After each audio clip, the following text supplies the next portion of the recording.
plusieurs disent que il est écrit que l'homme quittera son père et sa mère et s'attachera à sa femme.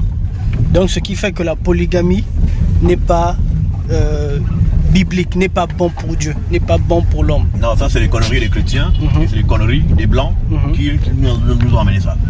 Nous ne pratiquons pas la polygamie chez nous, nous pratiquons la polygynie. Y a-t-il une différence? Il y a une différence, parce qu'une femme aussi peut être polygame en ayant plusieurs maris. Une femme qui a, elle est seule, elle a plusieurs hommes qui la couchent, cette femme est polygame. Mais c'est une polygamie qu'on appelle la polyandrie. Hein? Et quand un homme a plusieurs femmes, c'est une polygamie qu'on appelle la polygynie. C'est-à-dire que lui, il multiplie ses gènes. Nous, on pratique la polygynie. Hein? Un homme qui a plusieurs femmes est un dieu. Hein? Et c'est biblique. Mais seulement que quand tu as plusieurs femmes, il ne faut pas délaisser la première femme. Oui. Ne dis pas que hier, non chérie, hier j'ai baisé, je baisse pas aujourd'hui.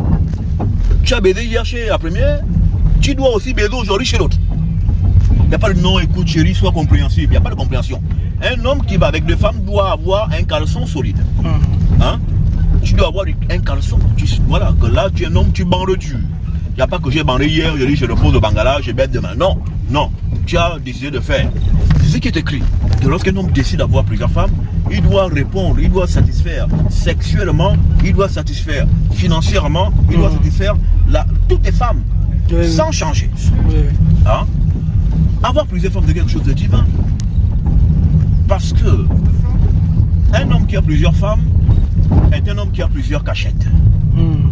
Parce que le vagin et la femme sont la cachette de l'homme. Mais il ne faut pas être pauvre quand tu as du mal à manger chez toi. Hein? Et tu vas te choper des femmes. Hein? Avoir plusieurs femmes, ce n'est pas pour les miséreux, les gens qui ont du mal à manger, qui ont du mal à vivre. C'est pour les gens qui ont les moyens de leur politique. Qui ont les moyens dans le caleçon, qui ont les moyens dans les poches, qui peuvent être sexuellement endurants. Parce que la femme est sexuelle. Hein? Une femme qui ne fait pas devient... Elle est malade. Hein? Une femme qu'on ne fait pas perd la boule, elle devient hystérique, elle devient méchante, elle devient nerveuse, elle casse tout.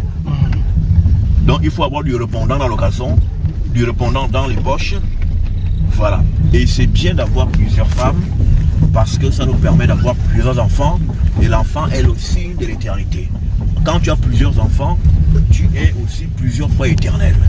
La polygynie est une bonne chose. Mais il faut avoir les moyens pour la pratiquer. Ne va pas avoir plusieurs femmes alors que comme tu as du mal à manger. Non, c'est pas pour les pauvres. Hein? C'est pas pour les pauvres. C'est pour les gens qui ont les moyens de leur politique.